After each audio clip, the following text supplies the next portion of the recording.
welcome to Tea by Daniel. Welcome you with a curtsy and a twirl. Hey guys, welcome to Dig It with Raven. I'm here with my lovely friend Renata. She and her husband are the proud owners of my favorite tea store, Tea by Daniel. Yes. Didn't you guys recently serve tea to the king, to the Prince Charles? To the future king. Yes. Future king of England. Yeah, it's a pretty awesome experience. Yes. So they're big deals, you guys. Yes. But, story. So what I wanted to do while I was home for the next little visit was to do a little bit of a vlog with Ren, because she's also an amazing history nerd like I am. I love history. Can't express that enough. I'm obsessed with ancient civilizations, and me and Raven totally nerd out and drink tea and talk about history all the time. Yeah, that's how we bonded. I used to miss class because we were talking about history. So. Well, she should have been in history class. She was talking to me, so... Spreading the love like I am with you guys here over the internet. So it works out really well. So today we're going to talk about a little bit of the history of tea, because what better way to do that than here with Ren. And then we'll talk about exactly how we consume our tea as well, because it's very different. It started off really differently than what we do today as well. And then we're seeing a resurgence of different styles from the past. So we're going to get started with that. Are you ready? Ready!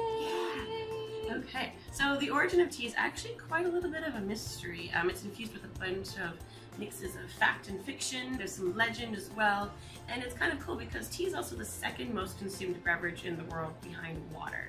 So pretty intense. It's pretty intense, and we don't really know where it came from, how we started to do this, but urban legends. Our urban legends. The first one is a Chinese legend from the year 2300 BCE. Shen Yong, I think I'm saying that right. That was good. Shen Yong, the father of agriculture and Chinese medicine, actually was boiling water to drink, because that was how he would suggest to have water consumed for sanitary reasons, and a tea leaf, kind of floated its way into the cup. How convenient. Right? Just landed in there, and he actually drank it, so I feel like that was risky.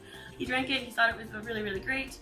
The other legend about him is that he was trying all these different herbs and roots and grasses to see what was edible, and he poisoned himself 72 times. That's crazy. You know, I always wonder, who was the first person to, try these herbs? Yeah. Some of them are, poisonous and others are not. How do we know they're poisonous, right? So it's that's this guy here. Yeah, so he poisons himself. Thanks, Shen Yong. Thank you for putting your body through that. Yeah. And luckily, though, he found tea and he chewed on the leaves, and apparently he was revived.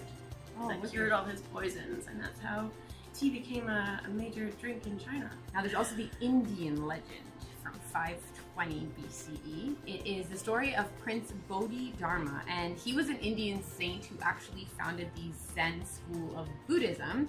And he went to China to preach and meditated for 9 years without sleep. Yeah. After 9 years, you would think that's such an awesome feat. He accidentally fell asleep. And what do you do when you fall asleep after being awake for 9 years? You wake up devastated and cut off your eyelids and throw them into the bush. And so this is the Indian legend that from his eyelids sprung this plant that we now know as tea. Yeah. So those are the myths of tea. But then there's a bunch of other archaeological evidence from archaeological investigation. Tea started off maybe around 6,000 years ago. It's incredible. Yeah. It's a big history of tea, and the first kind of ambiguous written record that we do have of tea being used and consumed is around 59 BCE. So still there's a huge mystery. We still don't really know everything. But maybe one of you lovely viewers in archaeology will discover that. In fact, Raven, did you know that the world's oldest tea was found in 2016 in Han Dynasty tomb of Emperor Jingdi? He died in 141 BC, making that tea 2,150 years old. So that just goes to prove how much they liked it and how much of an integral part it was of their culture and their society. Tea. It is, indeed. It's an OG tea. It's not until the Tang Dynasty that consumption became widespread. A tea tax was imposed, which shows, well, that was actually evidence of its growing popularity.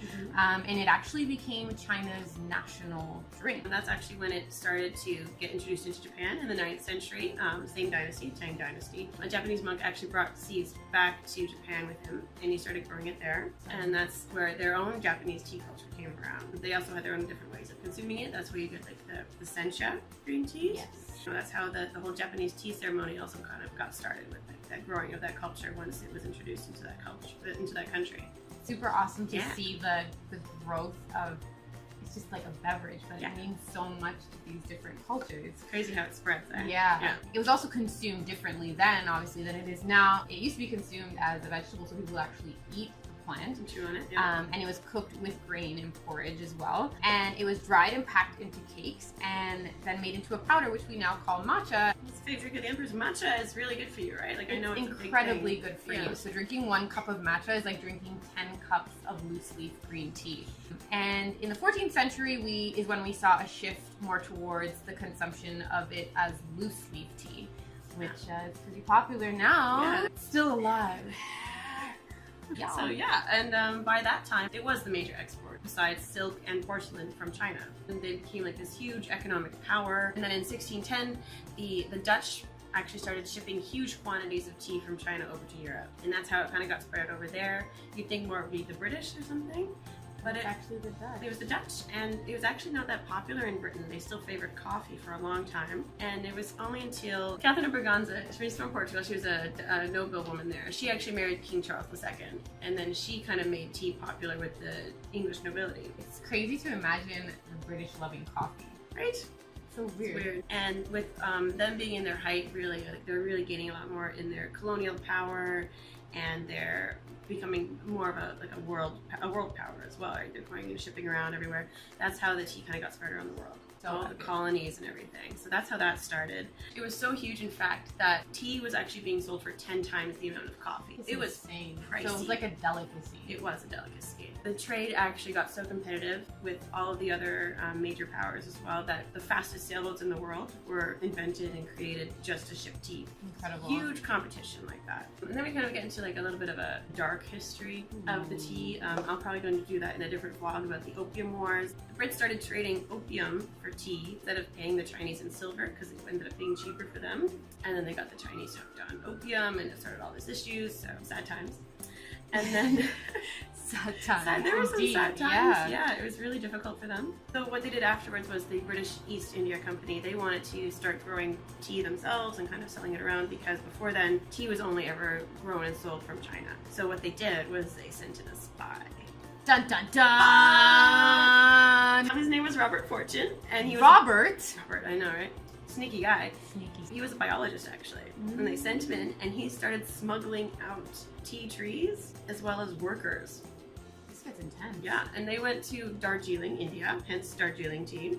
So that's how it started there. They started growing it there. And then, it spread out everywhere else to be grown, because now, once the secret gets out, and then it became like an everyday commodity. So I guess, prices dropped, it was easier to get, and became a lot more popular amongst everybody. And as we reach the 19th century, we see traditions cropping up in the Americas. New traditions, exciting traditions. In 1904, iced tea was invented in Missouri. Apparently the story is that there was a gentleman at a market serving tea, and because it's brutally hot in Missouri, he ran into an ice cream shop and asked for some ice to get people to be more attracted to try his product. Yeah, so it was all the World Trade Fair that year. World Trade Fair. Crazy, yeah. Totally. And it became big, really big. I think it's 80% of the total market for tea in America. I like iced tea, but I don't know if I like iced tea like that much. I like iced tea in the heat, but I'm a hot tea person for sure. I like the old classic BCE style. I like my tea black flavors.